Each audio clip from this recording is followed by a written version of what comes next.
Good morning, Berkmar Patriots, world history students.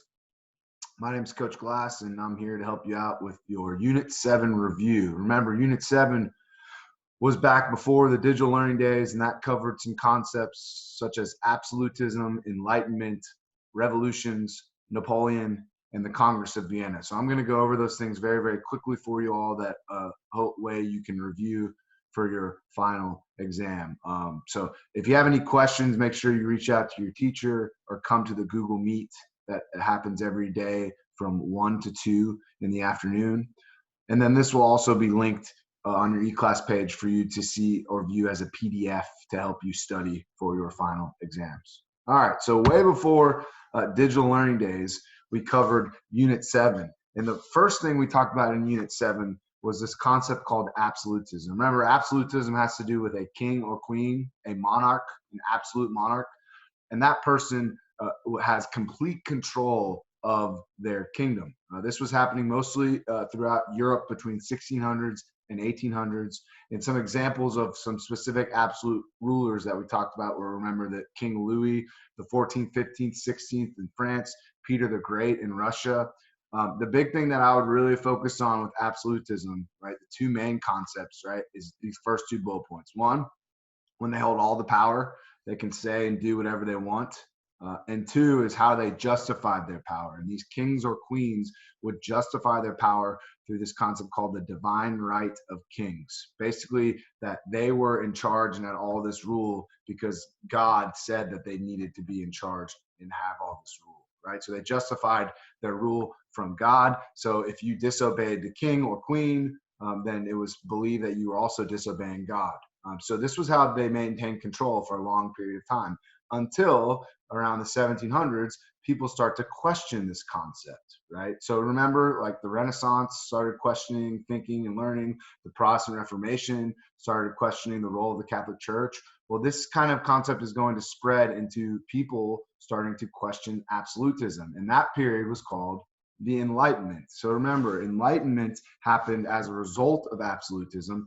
People started to question absolutism, absolute monarchs as the best form of government, as the only form of government. And they also began to question a lot of aspects of society by using reason and logic as opposed to traditions and concepts that were becoming to be seen as outdated. The three main philosophers that I would make sure you review and understand are down here in bold.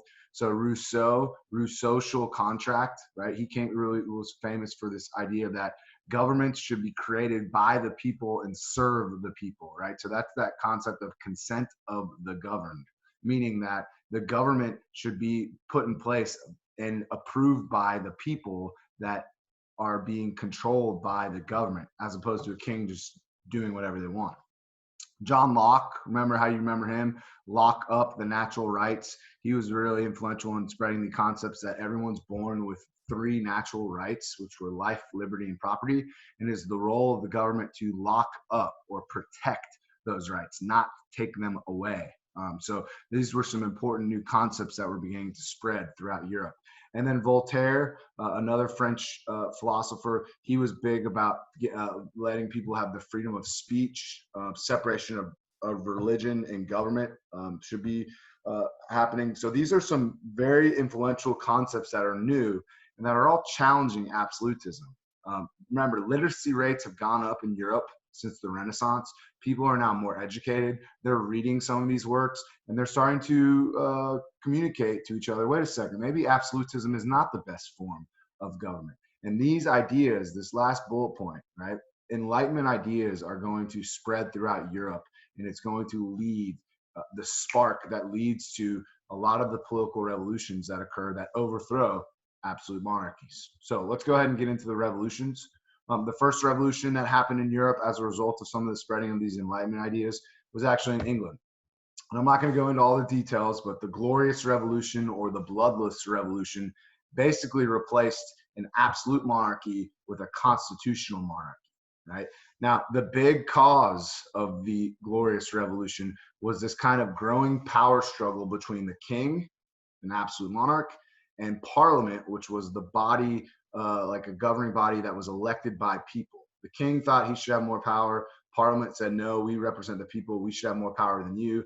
It becomes a butting of heads between these two groups. And eventually Parliament and the people win this debate and establish what was known as a constitutional monarchy, and instead of a absolute monarchy. So the constitutional monarchy that gets established was based off of the Constitution, the Bill of Rights, a lot of Enlightenment ideas, basically saying, here, king, here's what you can do, here's what you can't do, here's Parliament's jobs, here's what we do.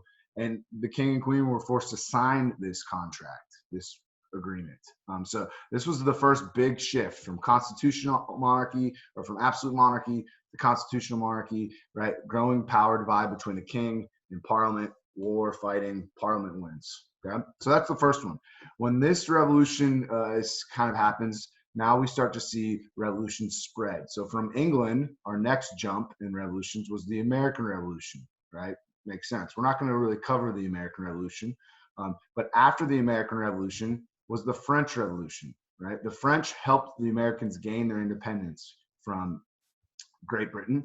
So it makes sense that they start to have some of these concepts as well, right? So remember, the French Revolution we spent a lot of time on, but the causes, right? Absolutism, the spread of Enlightenment ideas, the estate system, right? Growing debt from foreign wars. And remember, this is a political cartoon, represents the estate system. Remember, there were only 3 estates, right? But in this picture, we have 4, right? So we've got the third estate, who were basically peasants, bourgeoisie, everybody else. They were forced to pretty much carry the weight of all of France, tax burden wise, right? So you've got the first estate, okay?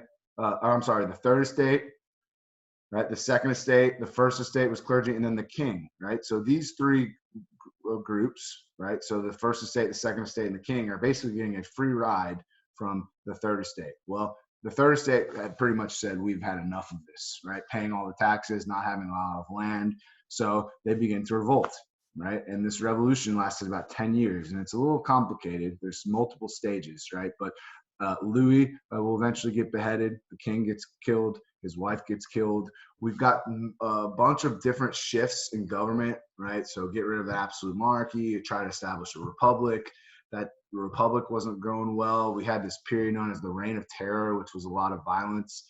There were multiple forms of governments that weren't really working. And by the end of this period, people were kind of getting a little upset and kind of down about the future of France. Now, the old regime was gone. This concept of the third estate paying all the taxes, that will eventually go away as a result of the revolution, okay? But what will not really go away, unfortunately, for the people of France will be towards the end of the revolutionary time period. We see the rise of Napoleon, right? So Napoleon basically, and we'll get into that here in a little bit, will come in and take advantage of the chaos that was happening in France and basically take over France starting around 1800, right? So French Revolution, right? Main thing I would remember is some of these causes up here, right? The estate system, of those types of things. All right, so Napoleon, real quick with Napoleon, and let me move my face over here. So Napoleon got his rise through the military. Prior to the French Revolution, he was enrolled in boarding school, military school, and he had a very quick rise throughout the military. Now, starting in the early 1790s, he will have an even quicker rise through the military because there were foreign wars that took place. Other European countries fought against France to try and stop spreading those revolutionary ideas. And Napoleon fought on behalf of the Third Estate and was fighting wars, foreign wars, during the French Revolution.